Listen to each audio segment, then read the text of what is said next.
ప్రభువా, యేసుక్రీస్తు వారి నామములో మరొకసారి ఈ ఉదయకాల సమయంలో నీ మందిరంలో చేరి మిమ్మల్ని కీర్తించడానికి, పాటల ద్వారా మిమ్మల్ని ఆరాధించడానికి మీరు చూపిన అపారమైన కృపను బట్టి మిమ్మల్ని స్తుతిస్తూ ఆరాధిస్తున్నాయి. ఈ సమయంలో కొన్ని మాటల ద్వారా మిమ్మల్ని ఆరాధించుకోవచ్చుండగా మా వెనుకల్లో ఈ లేఖన భావం మీరు ఆస్వాదించము. నా నమ్మకస్తులు నా పితరులను మీ కలవరి రక్త ప్రోక్షణ తెచ్చుకొచ్చుండగా నా ఆత్మ ప్రాణ దేహం మీరు కడుగుము, పవిత్రపరచము, పరిశుద్ధపరచము. ఈ సమయం కొరకు మీ ఆత్మ మీరు అభిషేకించము, మీ ఆత్మ స్వాతంత్రం మీరు అనుగ్రహించము. మీరు ఆత్మ కనుక మిమ్మల్ని ఆరాధించేవారు ఆత్మతోనూ సత్యముతోనూ ఆరాధించేవారు కనుక మేము అందరము కూడా మిమ్మల్ని ఆత్మతోనూ సత్యముతోనూ ఆరాధించినట్లుగా మమ్మలను మీరు సిద్ధపరచు. ఈ సమయాన్ని మీ కృపగల దగ్గర హస్తాలకు సమర్పించుకోవచ్చు. మీ ఆత్మ అభిషేకం కోరుకోవచ్చు, మీ సహాయత కోరుకోవచ్చు. మీకు వందనములు స్తోత్రములు చెల్లించవచ్చు. యేసు పరిశుద్ధ నామమున స్తుతించి ప్రార్థించి అడిగి వేడుకుంటున్నాము తండ్రి, ఆమేన్. దేవుని వాక్యంలో నుండి కొరింథీయులకు రాసిన మొదటి పత్రిక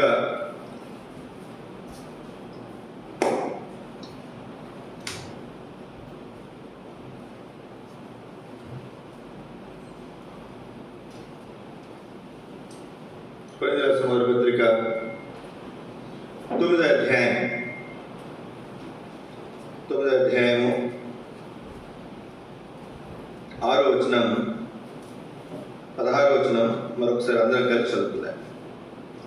కొరింథీయులకు రాసిన మొదటి పత్రిక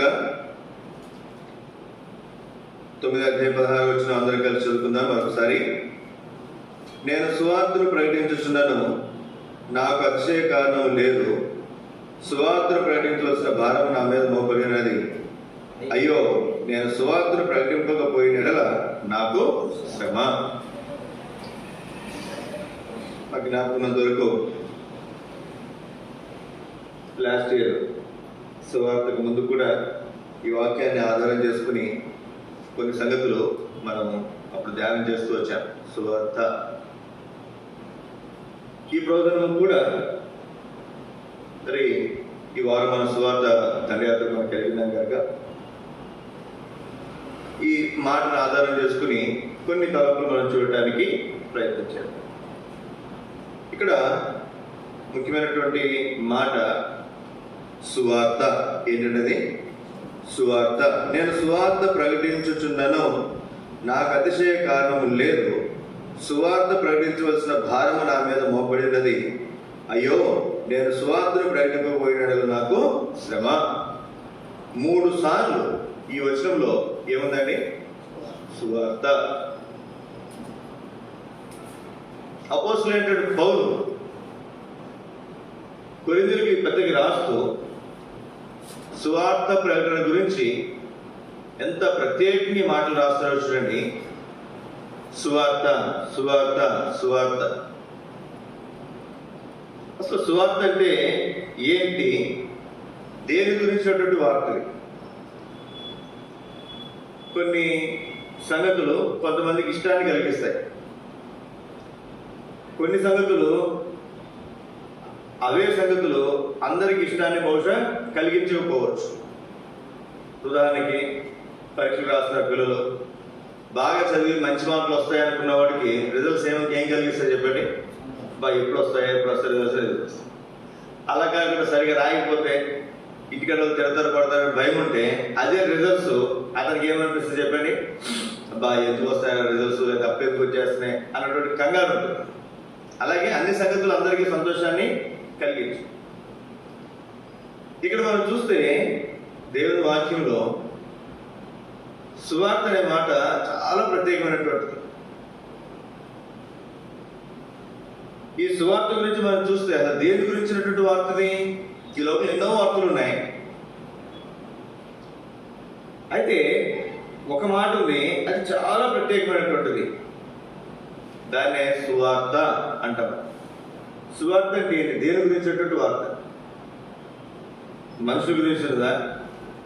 జంతువుల గురించిందా? పక్షుల గురించిందా? లేకపోతే భూ సంబంధమైందా? లేదా ఆధ్యాత్మిక సంబంధమైందా? లేదా శరీర సంబంధమైందా? లేదా పర సంబంధమైందా? ఆత్మ సంబంధమైనదా? అంటే మొట్టమొదటి తరంలో మీకు జ్ఞాపకం చేస్తాను. అలా సువార్త అంటే దేనికి సంబంధించినటువంటిది? దేనికి సంబంధించినటువంటి చెప్పండి. దేనికి సంబంధించినటువంటిది? రండి దేవుని వాక్యంలో మత్తయి సువార్త. ఇది దేని గురించినటువంటి మాట? ఇది రండి మత్తయి సువార్త 4వ అధ్యాయం 23వ వచనం.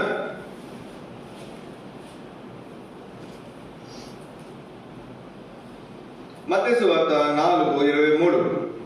యేసు వారి సమాజ మందిరములలో బోధించుచు దేవుని రాజ్యమును గూర్చిన సువార్తను ప్రకటించుచు ప్రజలలోని ప్రతి వ్యాధిని రోగమును స్వస్థపరచుచు గలిలయ అందంతటా సంచరించెను. ఎంత అద్భుతమైనటువంటి మాట చూడండి. యేసుక్రీస్తు వారు దేవుని రాజ్యమును గురించిన సువార్తను ప్రకటించు. ఏంటంటే సువార్త అంటే దేవుని రాజ్యమును గురించినటువంటి వార్త. మనం టీవీ ఆన్ చేయగానో లేదా ఫోన్ ఆన్ చేయగానో ఎన్నో రకాల వార్తలు వస్తుంటాయి. వార్తా ఛానల్స్ ఆన్ చేస్తాయి. అక్కడ అట్లా అంటే ఇక్కడ ఇట్లా అంట రకరకాల సంగతులు. ఈ మధ్యనే మరి అమెరికా నుంచి వెళ్ళినటువంటి సునీత విలియమ్స్ ఇంకొక ఆయన మరి వాళ్ళు భూమి మీదకి రావడానికి కొన్ని నెలలు ఆలస్యం అయ్యేసరికి ఎన్నో రకాల సంగతులు. అక్కడ ఎవరో మరి ఏలియన్స్ ఉన్నారని,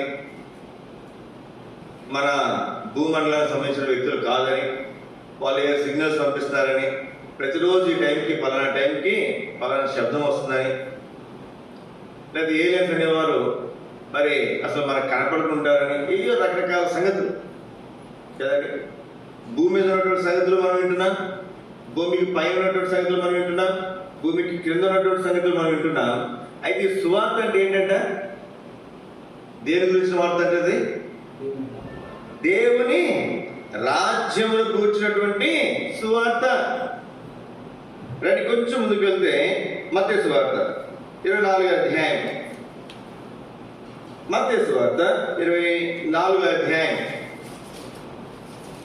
24వ అధ్యాయం 14వ వచనం. మత్తయి సువార్త 24వ అధ్యాయము 14వ వచనం. 14 కలిసింది. అయ్యో వేషధారులారా, శాస్త్రులారా, మన్నించండి. 24వ అధ్యాయం చదవండి తీసిన వాళ్ళు. 14వ వచనం. మరియు ఈ రాజ్య సువార్త అంటే దేవుని రాజ్య సువార్త సకల జనములకు సాక్ష్యార్థమై లోకమందంతటను ప్రకటింపబడును, అటు తరువాత అంతం వచ్చును. ఈ రాజ్య సువార్త ఏమిటి అంటే చాలా జాగ్రత్తగా గమనించండి. అంతం రావటానికి ముందు జరిగేది, లేదా ఇది జరిగిన తర్వాత మాత్రం అంతం వస్తుంది. ఇప్పుడు మన పిల్లలు ఉన్నారు, స్కూల్కి వెళ్తున్నారు. స్కూల్లో పిల్లలకు పాఠాలు చెప్తారు. అది ఏ స్కూల్ అయినా, ప్రైవేట్ స్కూల్ అయినా, గవర్నమెంట్ స్కూల్ అయినా. అసలు ఆ ఊళ్ళో స్కూల్ ఉంది, పిల్లలు ఉన్నారు, టీచర్లు ఉన్నారు. ఒకళ్ళే టీచర్ ఉన్నారు అనుకుందాం. ఆయనకి సడన్ గా ట్రాన్స్ఫర్ అయింది, లేకపోతే ఆయనకి ఏదో ఇబ్బంది అయింది, ఆయన రావట్లేదు. ఆయన రావట్లేదు. ఆ ఊళ్ళో ఉన్నటువంటి వారికి పరీక్షలు పెట్టి మానేస్తారా? ఏమండి కొన్ని స్కూల్స్ లో సిలబస్ అవుతుంది, కొన్ని స్కూల్స్ లో సిలబస్ అవ్వదు. ప్రైవేట్ స్కూల్స్ అయితే సగంలోనే సిలబస్ మొత్తం కంప్లీట్ చేసి రివిజన్ చేస్తుంటారు. కానీ ఇక్కడ మనం చూస్తే ఈ సువార్త ప్రకటించుట అనేది ఎప్పుడంట? ఈ సువార్త ప్రకటించిన తర్వాతనే ఏమొస్తుందంట? అంతం వస్తుంది. ఇది చాలా ప్రాముఖ్యమైనటువంటి మాట. సువార్త అనేది చాలా ప్రాముఖ్యమైనటువంటి మాట. అంటే సువార్త ప్రకటించబడకపోతే, సువార్త సకల జనములకు సాక్షాత్తుమే లోకమందంతటా ప్రకటించబడకపోతే అంతము రాదు. అంతం అనేది దేని మీద ఆధారపడి ఉంది అంటే, దేని మీద ఆధారపడి ఉందండి? ముగింపు అనేది, లోక ముగింపు అనేది దేని మీద ఆధారపడింది? ఈ దేవుడి రాజ్య సువార్త మీద ఆధారపడింది. చాలా మంది పెద్దవాళ్ళు లేదా ఆత్మీయులు వాళ్ళు, అయ్యా నన్ను ఎప్పుడు తీసుకెళ్తావు, లేదా నువ్వు ఎప్పుడు వస్తావు అని ఎదురు చూస్తుంటారు. యేసుక్రీస్తు వారు వచ్చారు అంటే ఇంకా యుగాంతము సమీపమైన సంగతి మనకు అర్థమవుతుంది. కానీ ఎందుకంట కొంతమందిని బట్టి దేవుడు తన రాకను ఏం చేస్తాడంటే ఆలస్యం చేస్తాడు. అందరూ అంతటను మారు మనసు పొందాలి అని. అందరూ అంతటా మారు మనసు పొందాలంటే ఈ రాజ్య సువార్త ఎక్కడ ప్రకటించబడాలి? ఎక్కడ ప్రకటించబడాలండి? లోకమందంతటా ప్రకటించబడాలి. ఆ మధ్యకాలంలో నేను ఒక పాట విన్నాను. వేద పుస్తకం అనే పాట రేడియోలో వచ్చిన మొట్టమొదటి పాట, క్రైస్తవ పాట. రేడియోలో వచ్చిన మొట్టమొదటి క్రైస్తవ పాట. వేద పుస్తకం మన ఇండియాలో ముద్ర యంత్రం కనిపెట్టిన తర్వాత ముద్రించేటువంటి మొట్టమొదటి పుస్తకం ఏం చెప్పండి? ముద్రించే మొట్టమొదటి పుస్తకం ఏది? బైబిల్. ఇక్కడ మనం గమనించాల్సినటువంటి మాట, మీ సోదర సోదరి, లోకమందంతటా కూడా ఈ సువార్త ఏం చూడాలి? ప్రకటించబడాలి. మనం అనుకుంటున్న ఈ టెక్నాలజీ ఇవన్నీ కూడా మనం చూస్తుంటే కొంతమంది చెడుకు ఉపయోగిస్తున్నారు. కానీ ఈ టెక్నాలజీ చూడండి, ఎక్కడో మారుమూల ప్రాంతంలో ఉన్నటువంటి వ్యక్తికి కూడా ఎక్కడో ఉన్నటువంటి సంగతులు వినొచ్చు, చూడొచ్చు. అసలు మనం అనుకున్నామా మన చేతిలో ఫోన్ వస్తుందని అందులో అన్నీ వస్తాయని మనం అనుకున్నామా? అనుకోనే లేదు. ఇంటర్నెట్ వచ్చిన తర్వాత ప్రపంచమే మారిపోయింది. ఇప్పుడు ఇంటర్నెట్ అయినా సిగ్నల్ ఉంటుంది, సిగ్నల్ లేదనే సమస్య ఉంది. ఇప్పుడు స్టార్ లింక్ అని ఎలాన్ మస్క్ అతని దగ్గర ఉన్నటువంటి టెక్నాలజీ ఏంటంటే ఆ శాటిలైట్కి, ఉపగ్రహానికి కనెక్ట్ చేస్తారు, తీసుకెళ్ళిపోయారంటే.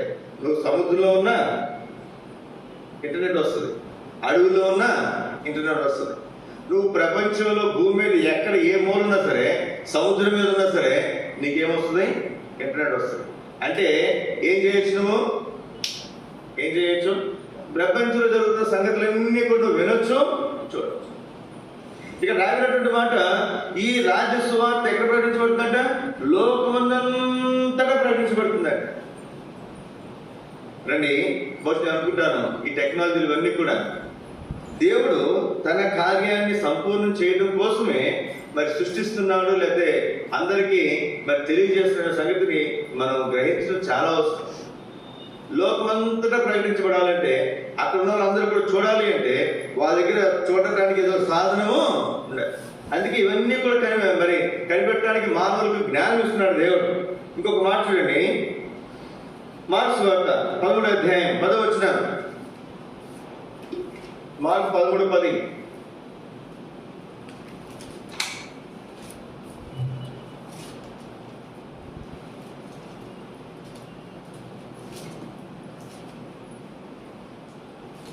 మార్కు సువార్త 13వ అధ్యాయం 10వ వచనం. సకల జనములకు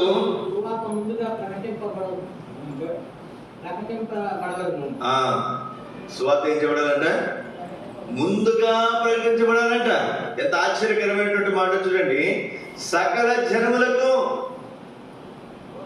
మనం సువార్త చేస్తున్నాం. సువార్త సహజంగా ఎవరు చేస్తారంటే క్రైస్తవులు చేస్తారు కదండి. ఇప్పుడు కూడా అప్పుడప్పుడు కొంత వేరే వాళ్ళు చూస్తున్నాం కానీ వాళ్ళు ఏదో ప్రచారం చేస్తున్నారు. కానీ సువార్త చేసేది క్రైస్తవులు. క్రైస్తవులకు కూడా అందరూ చేయరండి. ఆరంభ దినాల్లో మిషనరీస్ అనేవారు. వాళ్ళని వేరే దేశాలు వదిలి, వారి దేశాలు వదిలి వేరు వేరు దేశాలకు వెళ్ళి, లేదా మన దేశం వచ్చి ఇక్కడ ఉన్నటువంటి ప్రజలకు దేవుని మాటలు తెలియజేసేవారు. వాటిని మిషనరీస్ అనేవారు. తర్వాత సంఘాలు స్థాపించబడ్డాయి. మిషనరీస్కి వచ్చినటువంటి వాళ్ళు సంఘాలు స్థాపించారు. మరి ఆశ్రమం చర్చ్ అని, లేకపోతే బాప్టిస్ట్ మిషన్ అని రకరకాల మిషన్లు ఉన్నాయి. కానీ ఇప్పుడు వాళ్ళు ఎవరు సువార్త ప్రకటించట్లేదు. సువార్త ప్రకటించే కొద్ది తెగల్లో ఒకటి దైవజనుడు భక్సింగ్ గారికి ఇచ్చినటువంటి సంఘ దర్శనము. హెబ్రోను సహవాసంలో సువార్త చక్కగా విరివిగా ప్రకటించడానికి దేవుడు కోపిస్తున్నాడు. ఇప్పుడు సోదర సోదరి, సకల జనములకు సువార్త ముందుగా ప్రకటించబడాలి. ముందుగా ప్రకటించబడాలి అంటే ప్రకటించేవాడు ఒకడు అవసరం. అట్లాంటి సహవాసంలో మనల్ని దేవుడు ఉంచాడు. అనేక మందిని మన దగ్గర తీసుకుని వచ్చి మనకు సువార్త ప్రకటించాడు. ఇప్పుడు మన ద్వారా అనేక మందికి సువార్త ప్రకటించినట్లుగా దేవుడు కార్యం చేస్తాడు. అందుని బట్టి మనం ఆయన స్తుతించి ఆరాధించబద్ధమై ఉన్నాయి. రెండో తలంపుగా రండి, ఈ సువార్త ఎవరు ప్రకటిస్తున్నారు అంటే రండి, యెషయా గ్రంథం 40వ అధ్యాయము 9వ వచనం. యెషయా గ్రంథం 40వ అధ్యాయం 9వ వచనం. యెషయా గ్రంథం 40వ అధ్యాయము 9వ వచనం.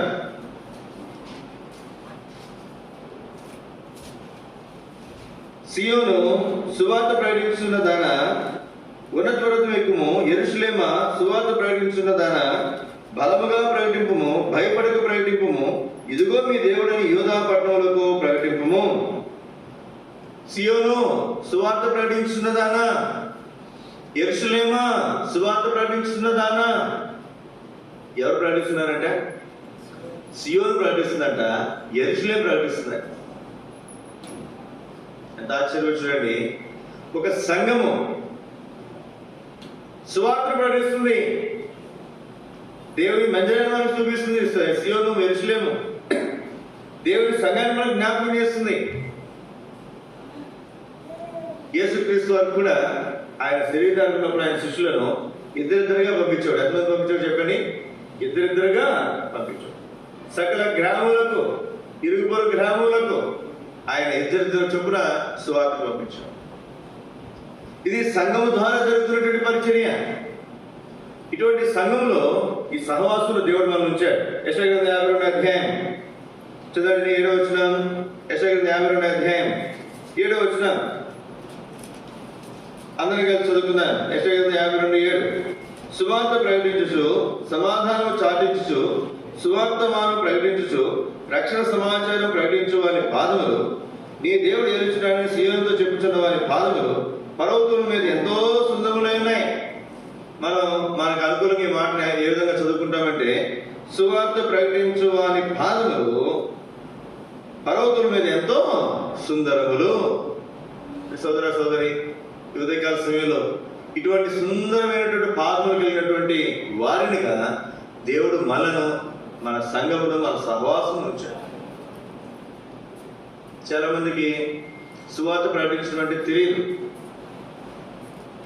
చాలా సహవాసాలు వాళ్ళకి తెలియదు. అసలు బయటికి వెళ్ళి సువార్త చెప్పమంటే వాళ్ళు ఏం చెప్పాలో కూడా తెలియదు.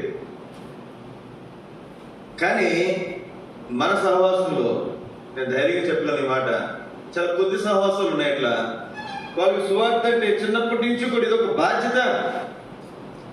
ఇది మనకు అప్పగించినటువంటి బాధ్యత, మనం చేయాల్సినటువంటి ప్రాముఖ్యమైనటువంటి పని అనేది ముందు నుంచే వారికి బోధించడం అనేది మనం చూస్తాం.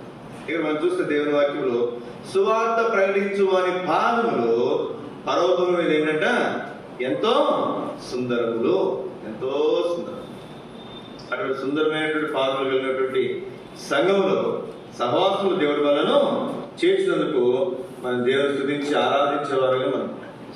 ఈ సువార్త గురించి 3 పదాలు నేను జ్ఞాపకం చేస్తాను. నేను రండి, మొట్టమొదటి మాటగా ఇర్మియా గ్రంథం 29వ అధ్యాయం, ఇర్మియా గ్రంథం 29వ అధ్యాయం 10వ వచనం.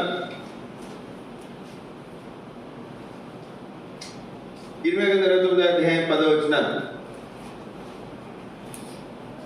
యెహోవా ఈ ఆజ్ఞ ఇస్తున్నాడు, బబులోను రాజ్యమునకు 70 సంవత్సరములు గతించిన తర్వాతనే మిమ్మల్ని కూర్చి నేను పలికిన శుభవార్త నెరవేర్చు. నెరవేర్చి సర్వ మిమ్మను తిరిగి నప్పినట్టు నేను మిమ్మను దర్శించును. శుభవార్త అంటది ఏంటంటది? శుభవార్త. చాలా మంది శుభవార్తలు అంటారు, కానీ అందులో టర్మ్స్ అండ్ కండిషన్స్ అప్లై అంటారు. ఇది శుభవార్త, ఇది సువార్త, మంచి వార్త, మంచి వార్త. ఇంకొంచెం మనం ముందుకెళ్తే ఇది శుభవార్త మాత్రమే కాదు. జకర్యా గ్రంథం 9వ అధ్యాయంలో ఒక ప్రాముఖ్యమైనటువంటి మాట మనం చదువుకుందాం. జకర్యా గ్రంథం 9వ అధ్యాయం చదువుని 10వ వచనం. జకర్యా 9:10. ఎఫ్రాయిములో రథములు ఉండకుండా నేను చేసేదను, యెరూషలేములో గుర్రములు లేకుండా చేసేదను, యుద్ధపు వీలు లేకుండా పోవును. నీ రాజు సమాధాన వార్త అన్ని జనులకు తెలియజేయను. సముద్రం నుండి సముద్రం వరకు, యూఫ్రటీస్ నది వరకు, భూదేశం వరకు అతడు ఏలును. ఇదేంటంటే శుభవార్త మాత్రమే కాదు, సమాధాన వార్త. ఏంటంటే ఇది సమాధాన వార్త. ఈ వార్త విన్నటువంటి వారు దేవునికి నీవు నరులకు మధ్యవర్తి ఒక్కడే, ఆయన క్రీస్తు యేసును నరుడు. ఈయన దేవుని మానవులతో సమాధాన పరుస్తున్నాడు. అదే రాసినటువంటి మాట. ఏ మాట అంటే సమాధాన వార్త, సమాధాన వార్త, సమాధాన వార్త. కానీ రెండో తరపుగా మనం చూస్తున్నాం, మరి ఇది సమాధాన వార్త. అంత మాత్రమే కాదు, ఎఫెసీయులకు రాసిన పత్రిక 2వ అధ్యాయంలో ఒక చక్కటి మాట చూడండి. ఎఫెసీయులకు రాసిన పత్రిక 2వ అధ్యాయం 16వ వచనం.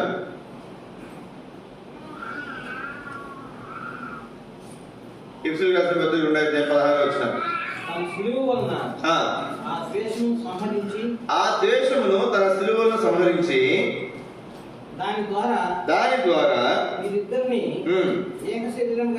ఏక శరీరంగా చేసి దేవునితో సమాధాన పరచవలెనని ఇలాగు చేసెను. ఆయనే మనకు సమాధానకారకుడై ఉన్నాడు. ఆయనే మనకు సమాధానకారకుడు. ఆయన ఏం చేశారంటే దేవుని మనుషులతో సమాధానపరిచారు, సమాధానకారకుడు. అందుకే ఇది ఏంటంటే సమాధాన వార్త. ఇంకొక అడుగు ముందు కేసు మనం చదివితే 17వ వచనంలో, మరియు ఆయన వచ్చి దూరస్తులైన మీకును సమీపస్తులైన వారికి సమాధాన సువార్తను ప్రకటించను. ఏంటంటే ఇది సమాధాన సువార్త. ఇది శుభవార్త, సమాధాన వార్త, సమాధాన సువార్త. చూడండి, మాటలోనే ఎంత శ్రేష్టమైన అర్థం ఉందో చూడండి. ఇది చెడు వార్త కాదు, శుభవార్త. మరి హైందవులు పెళ్లి శుభలేఖ ఇవ్వాలనుకురండి. శుభలేఖ చుట్టూ 4 మూలలు ఏం చేసి చెప్పండి, పసుపు రాస్తారు. అదా ఏమండి? ఎవరు చనిపోయారు అనుకోరండి, చనిపోయినప్పుడు అప్పుడు కూడా కార్డులు పోస్ట్ చేస్తారు. 4 పక్కలు ఏం రాస్తారు చెప్పండి, నలుపు రాస్తారు. ఏం రాస్తారు? నలుపు. ఏంటి ఆ కార్డు చూడగానే మనకు అర్థమైపోతుంది. ఆ కార్డు ఇచ్చిన తర్వాత మరి నాకు కొంచెమే తెలుసు, మరి చనిపోయినప్పుడు ఏదైనా దినం కార్యక్రమానికి గురించినటువంటి ఆ కార్డు వచ్చింది అనుకున్నాను. ఆ కార్డు చదివి వెంటనే ఏం చేస్తే చెప్పండి, చింపేస్తాను. అదే శుభలేఖ వచ్చింది అనుకున్నాను చేతికి, దాన్ని చదివి అది ఇష్టం ఉన్నా లేకపోయినా, ఇష్టం ఉన్నదైనా కష్టం ఉన్నదైనా చించరు, తీసుకున్న పక్కన భద్రగా. ఇది శుభవార్త, ఇది దుర్వార్త, ఇది మంచి వార్త, ఇది శుభకార్యము లేదా చెడు కార్యము లేదా కీడుకు సంబంధించినటువంటిది అనేది సూచనగా వాళ్ళు పసుపు రంగు, నలుపు రంగును ఉపయోగిస్తున్నారు. కానీ ఇక్కడ మనం చూస్తే దేవుని వాక్యంలో ఈ వార్త ఏ వార్త అనేది ఇది శుభవార్త. రెండవది దేవునితో మనల్ని సమాధానపరిచే వార్త. అందుకే దీనికి పెట్టుకున్నటువంటి పేరు సమాధాన సువార్త. 4వ తరగతి రండి. ఈ సువార్తను ఎవరు ప్రకటించారు అంటే ఒక మాట మీకు జ్ఞాపకం చేస్తాను. మార్కు సువార్త 1వ అధ్యాయం చదవండి. మార్కు సువార్త 1వ అధ్యాయము 15-16 వచనాలు.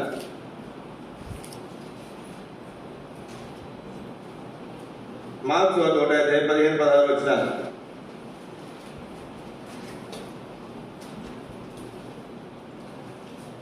మార్కు సువార్త 1వ అధ్యాయము మన్నించండి 14-15 వచనాలు. యోహాను శరణపెట్టబడిన తరువాత యేసు కాలం సంపూర్ణమై ఉన్నది, దేవుని రాజ్యము సమీపించి ఉన్నది, మారు మనసు పొంది సువార్తను నమ్మడని చెప్పి యేసుక్రీస్తు చెప్తున్నారు. దేవుని రాజ్యం సమీపించినది, మారు మనసు పొంది సువార్తను నమ్మడని చెప్పుచు దేవుని సువార్త ప్రకటించు గలిలేకి వచ్చారు. యేసుక్రీస్తు వారే ఏం చేస్తారండి, సువార్తను ప్రకటిస్తున్నాడు. ఎంత ఆశ్చర్యం చూడండి.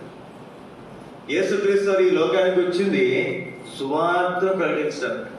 ఆయన సువార్తను ప్రకటిస్తాడు. బాప్తిస్మ యోహాన్ని చెరసాలలో వేసిన మరుక్షణమే ఈ పని ఎవరు తీసుకుని తన చేతుల్లోకి యేసుక్రీస్తు వారే తీసుకు. సోదర సోదరి, ఇటువంటి శ్రేష్టమైనటువంటి వార్త, సువార్త, ఇటువంటి శ్రేష్టమైనటువంటి మరి వార్తను ఎవరు ప్రకటించారు అంటే యేసుక్రీస్తు వారు ప్రకటించారు. అంత మాత్రమే కాదు, మార్కు సువార్త 3వ అధ్యాయం చదవండి, 15వ వచనం. మార్కు సువార్త 3వ అధ్యాయం 15వ వచనం. వారు తనతో కూడా ఉండినట్లును దయ్యములను వెళ్ళగొట్టే అధికారం గలవారై సువార్త ప్రకటించుటకును వారిని పంపవలెనని ఆయన 12 మందిని నియమించారు. ఆయన ఎంతమంది నియమించారంటే 12 మంది. వాళ్ళకి అప్పగించినటువంటి బాధ్యతల్లో ఒకటేం చెప్పండి, సువార్తను ప్రకటించాలి అని వాళ్ళు పంపించారండి. ఎంత అద్భుతమైనటువంటి మాట చూడండి. యేసుక్రీస్తు వారు తాను చేస్తున్నటువంటి పని ఎవరికి అప్పగించాడు? ఆ బాధ్యతను తన శిష్యులకు అప్పగించాడు. శిష్యులకు అప్పగించి అంటున్నాడు కదా, మీరు వెళ్ళి దేవులను వెళ్ళగొట్టండి, రోగస్తులను స్వస్థపరచండి, ఇంకా ముఖ్యంగా సువార్తను ప్రకటించండి. ఎంత అద్భుతమైనటువంటి మాట. ఏం ప్రకటించాలంటే సువార్త ప్రకటించాలి. చివరి ఒక మాట మీకు జ్ఞాపకం చేస్తాను నేను. తిమోతికి రాసిన రెండవ పత్రిక చదవండి, 1వ అధ్యాయం 7వ వచనం నుండి.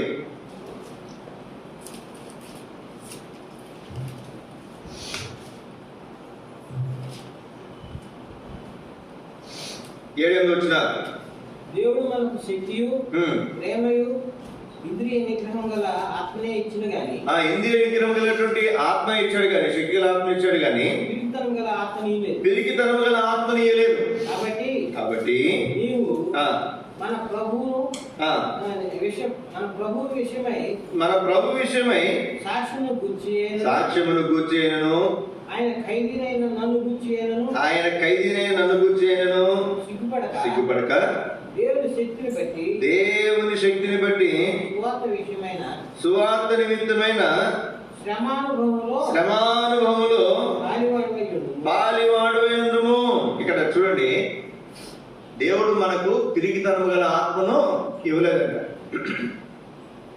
ఏమి ఇవ్వలేదండి? పిరికితనం కలిగినటువంటి ఆత్మను ఇవ్వలేదు. ఏమి ఇచ్చినట్టు మనకి? దేవుని శక్తిని బట్టి సువార్త నిమిత్తమై. ఏ శక్తి అంటే? దేవుని శక్తి. ఎంత ఆశ్చర్యం చూడండి. మనం పొందినటువంటి మేలు ఎదుటి వారికి చెప్పకుండా మనం ఉండలేము. వాళ్ళు చెప్పొద్దని అన్నా మనం చెప్పకుండా ఉండలేము. దానితో ఏమన్నా చెప్పండి, ముమ్మారు నువ్వు ఆ విగ్రహానికి నమస్కరించాలంటే దానిలో మాత్రం ఏం చేశారు చెప్పండి? ముమ్మారు యెరూషలేము వైపు కిటికీ తెరిచి తను మోకరించి యెహోవా దేవునికి ప్రార్థన చేస్తూ వచ్చాడు. శద్రక్ మేషక్ అబేద్నెగో వారిని కూడా మిమ్మల్ని అగ్నిగుండంలో వేసేస్తాం, చస్తారంటే కూడా ఏమన్నా చెప్పిన వాళ్ళు, రాజా నీకు సమాధానం ఇవ్వాలన్నటువంటి చిత్తమార్గం లేదు. ఒక మాట చదువుకుందారండి. ఎంత ధైర్యంగా వారు సమాధానం చెప్పారో. ఈ ధైర్యం ఎక్కడి నుంచి వచ్చిన వాళ్ళకి? దానిలో కింద 3వ అధ్యాయం 16వ వచనం చదువుతున్నాను. శద్రకును మేషకును అబేద్నెగోను రాజుతో ఇలాగ చెప్పి, నెబుకద్నెజరు ఎవరితో మాట్లాడతారండి? రాజుతో. వీళ్ళు ఎవరైనా పెద్దవాళ్ళ? పిల్లలు. బాలుని తీసుకొచ్చాడు అక్కడ నెబుకద్నెజరు. ఇతనే గొప్ప రాజు, వాళ్ళేమో బాలుడు. ఇప్పుడు ఎక్కడ చెప్పిన వాళ్ళు? ఇక్కడ వారి ముందేముంది? అగ్నిగుండం ఉంది. రాజు అంటున్నాడు, నేను చదువుతాను చూడండి 15. బాకాను పిల్లంగ్రోని పెద్ద వీణను సంపోనియను విపంచకను సకల వాయిద్యములను మీరు విన్న సమయంలో సాగిలపడి నేను చేయించిన ప్రతిమకు నమస్కరించుటకు సిద్ధముగా ఉన్న సరే, మీరు నమస్కరింపని ఎడల తక్షణమే మండుతున్న వేడుకల అగ్నిగుండంలో మీరు వేయబడదు. నా చేతులను మిమ్మల్ని విడిపింపగల దేవుడు ఎక్కడ ఉన్నాడు? ఎక్కడున్నాడే దేవుడు? నా చేతులను విడిపించే దేవుడు ఎక్కడున్నాడు అని నెప్పింది రాసంటే ఈ యవనస్తులు, పెద్దలు కూడా కాదు, యవనస్తులు ఏమన్నా చెప్పండి ఇక్కడ. దాని కింద 3:16 శద్రకును మేషకును అభిజ్ఞులను రాజు ఇలాగ చెప్పి నెబుకద్నెజరు, ఇందుని గురించి మీకు అంటలేదండి, నీకు ప్రత్యుత్తరం మీ వలన చింత మాకు లేదు. మేము సేవించున్న దేవుడు మండుచున్న వేడిమి గల ఈ అగ్నిగుండంలోని మమ్మను తప్పించి రక్షించుటకు సమర్థుడు. మరియు నీ వశమున పడకుండా ఆయన మమ్మను రక్షించును. ఒకవేళ ఆయన రక్షింపకపోయినను రాజా, నీ దేవతలను మేము పూజింపమనియు నీవు నిలబెట్టించిన బంగారు ప్రతిమకు నమస్కరింపమనియు తెలుసుకో. ఎంత ధైర్యం ఉండాలండి మాట చెప్పాలంటే. చెప్తాను. ఈ రోజుల్లో మరి పైన గవర్నమెంట్ లేకపోతే మిగిలినటువంటి వాళ్ళు మరి వాళ్ళు చూస్తున్నటువంటి సంగతులు, చేస్తున్నటువంటి తీర్మానాలు మరి క్రైస్తవ లోకం మరి కొంత కంగారు పడుతున్నటువంటి పరిస్థితులు ఉన్నాయి. ఇప్పుడు కాదు, అసలు కొత్త నిబంధనకు ముందే ఉన్నాయి, పాత నిబంధనలు ఉన్నాయి. ఇక్కడ మనం చూస్తున్నాం ఏం చేస్తున్నారంట, నువ్వు కనుక ఈ దేవతకు మొక్కకపోతే లేదా విగ్రహాన్ని మొక్కకపోతే తీసుకెళ్ళి అగ్నిగుండంలో పడేస్తా. ఇప్పుడు అటువంటి పరిస్థితులు ఉన్నాయండి. చాలా అరుదు. అక్కడెక్కడ మనం వింటున్నాం అంతే. ఆ రోజుల్లో అసలు బైబిల్ లేదు. అది అసలు క్రైస్తవ దేశమే కాదు, ఎక్కడో ఉన్నారు వాళ్ళు, చెరసాల్లో ఉన్నారు, నపుంసులుగా చేయబడినటువంటి స్థితిలో ఉన్నారు, ఏ ఆధారం లేనటువంటి స్థితిలో ఉన్నారు. అయినా వాళ్ళకి ధైర్యం ఎక్కడి వచ్చిందండి? దేవుని బట్టి ధైర్యం. ఈ సోదరి ఈ ఉదయకాల సమయంలో మనం గమనించాల్సినటువంటి మాట, దేవుడు మనకి ఏమిచ్చాడంట? పిరిగితనం కలిగినటువంటి ఆత్మను ఇయ్యలేదు. సిగ్గుపడక దేవుని శక్తిని బట్టి సువార్త నిమిత్తమై శ్రమలలో పాలువాళ్ళమై ఉండేటువంటి గొప్ప ఆధిక్యతను దేవుడు ఇచ్చాడు. అందుని బట్టి మనం ఆయన స్తుతించి ఆరాధించబద్ధమైన ఒక్క మాట ఇక్కడ మనం చదువుకున్న ఆరాధన ప్రవేశిద్దాం. తిమోతి రాసిన 2వ పత్రిక 4వ అధ్యాయం. అందరు కలిసి మాట మనం చదువుకుందాం. మనం చదువుకున్న ఆరాధన మనం ప్రవేశిద్దాం. తిమోతి రాసిన 2వ పత్రిక 4వ అధ్యాయం 17 అందరం కలిసి చదువుకుందాం. తిమోతికి రాసిన 2వ పత్రిక 4వ అధ్యాయం 17 అందరం కలిసి. అయితే నా ద్వారా అందరం కలిసి చదువుతాం. అయితే నా ద్వారా సువార్త పూర్ణముగా ప్రకటింపబడిన నిమిత్తమును అన్ని జనులందరూ దాన్ని విని నిమిత్తమును ప్రభు నా ప్రక్కన నిలిచి నన్ను బలపరిచిన కనుక నేను సింహం నోటి తప్పింపడితిని. నా ద్వారా సువార్త పూర్ణముగా ప్రకటింపబడిన నిమిత్తం, నా ద్వారా సువార్త పూర్ణముగా ప్రకటించబడాలి. అందు నిమిత్తమే దేవుడు ఎక్కడంటే నా కుడి ప్రక్కన నిల్చున్నాడు. నా కుడి ప్రక్కన ఉన్నాడు ఆయన. నా కుడి ప్రక్కన నుండి నన్ను బలపరిచాడు. కాబట్టి నేను సింహంలో ఉంటూ తప్పించబడ్డాను. ఎవరి సింహము? ఎవరు మృంగుదనాన్ని వెతుకు తిరుగులాడుతున్నటువంటి గర్జించు సింహం. సాతాను శత్రువు ఎక్కడ దొరుకుద్దా మింగేద్దామన్నటువంటి సంగతులను చూస్తున్న ఏర్పరచబడినటువంటి వారిని సైతము మింగివేయడానికి వెతుకుతూ తిరుగులాడుతున్నాడు. అందులో నేను అనుకుంటున్నాను ఖచ్చితంగా పౌలు ఉంటాడు అందులో, కానీ మొదటి వరుసలో ఉంటాడు. పౌలు లాంటి ఒక్కడి కనుక ఆపితే చాలు, చాలా సువార్తలు, చాలా పరిస్థితులు ఆపగలదు. అందుకే అన్నాడు కదా, నేను ఆ సింహం నోట్లో చేయబడ్డా, నేను తప్పించబడ్డాను. ఇది ఎలా సాధ్యమైంది అంటే నా ద్వారా సువార్త సంపూర్ణంగా పరిపూర్ణంగా ప్రకటించబడాలి. కాబట్టి ఆ కారణం చేత నా ద్వారా ప్రకటించబడటానికి దేవుడు నా కుడి పక్కన చూడండి. మరొకసారి చదువుతాను నేను. అయితే నా ద్వారా సువార్త పూర్ణంగా ప్రకటింపబడిన నిమిత్తమును అన్యజనులందరూ దాన్ని విని నిమిత్తమును ప్రభు నా ప్రక్కన నిలిచి నన్ను బలపరిచాడు. అక్కడ కింద రాయబడినటువంటి మాట, నా ప్రక్కన నిలిచి నా పక్షమున ఉండి. దేవుడే మన పక్షం ఉంటే మనకు విరోధి ఎవరేం చేయలేడు. కాబట్టి సువార్త ప్రకటించే గొప్ప ధన్యత ఇచ్చాడు, గొప్ప శక్తి ఇచ్చాడు. ప్రకటించడానికి కావాల్సిన కృప ఇచ్చాడు. ఆయనే మన పక్షముగా ఉండి మన ప్రక్కన నిలిచి మన ద్వారా ఈ కార్యం సంపూర్ణంగా జరిగించడానికి దేవుడు మనను బలపరుస్తున్నాడు. శత్రువు నోట్ల నుండి మనను తప్పిస్తున్నాడు. అందుని బట్టి ఈ ఉదయకాల సమయంలో మనం ఆయన ఆరాధించే బద్దులమైన మొదటిగా ఇది సువార్త, ఇది దేవుని రాజ్య సువార్త, ఇది పర సంబంధమైనటువంటి రాజ్యం గురించి సువార్త. ఇది ఎవరు ప్రకటిస్తున్నారంటే యెరూషలేము, సియోను సంఘం ప్రకటిస్తుంది. ఇటువంటి గొప్ప సంఘంలో సహవాసం దేవుడు మనం ఉంచాడు. ఈ సువార్త ఏం సువార్త అంటే శుభవార్త, సమాధాన వార్త, సమాధాన సువార్త. నాలుగవది ఇది ఎవరు ప్రకటించారంటే మొట్టమొదటిగా యేసుక్రీస్తు వారే. కొత్త నిబంధనలు మనం చూస్తున్నాం. బాప్తిస్మం ఇచ్చి వ్యవహారం చెరలోకి వెళ్ళిన తర్వాత మారు మనసు పొంది సువార్తను నమ్ముడి అని యేసుక్రీస్తు వారు సువార్తను ప్రకటించారు. ఆయన ప్రకటించడం మాత్రమే కాదు, అటువంటి బాధ్యత తన శిష్యులైనటువంటి 12 మంది అపోస్తులకు అప్పగించాడు. అది ఇప్పుడు మనకు అప్పగించాడు. ఎంత గొప్ప సంగతి చూడండి. సువార్త ప్రకటించే వారి పాదములు పర్వతం మీద ఎంతో సుందరములు. అలాగే సువార్త ప్రకటించే విషయంలో మనకు పిరికితనం కలిగినటువంటి ఆత్మ ఇవ్వలేదు, కానీ మనను మరి దేవుని శక్తిని బట్టి సువార్త ప్రకటించే వారికి దేవుడు మనం ఉంచాడు. అది ఆ పరిచయం జరిగించడానికి, సువార్త ప్రకటించడానికి దేవుడే మన పక్షముగా ఉండి మన కుడి పక్క నుండి మన ద్వారా ఈ కార్యము సంపూర్ణంగా జరిగించడానికి మన పక్షంగా ఆయన కార్యము జరిగిస్తున్నాడు. అందుని బట్టి మనం ఆయన స్తుతించి ఆరాధించ బద్దులమైన.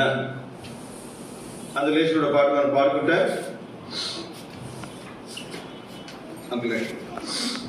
సువార్త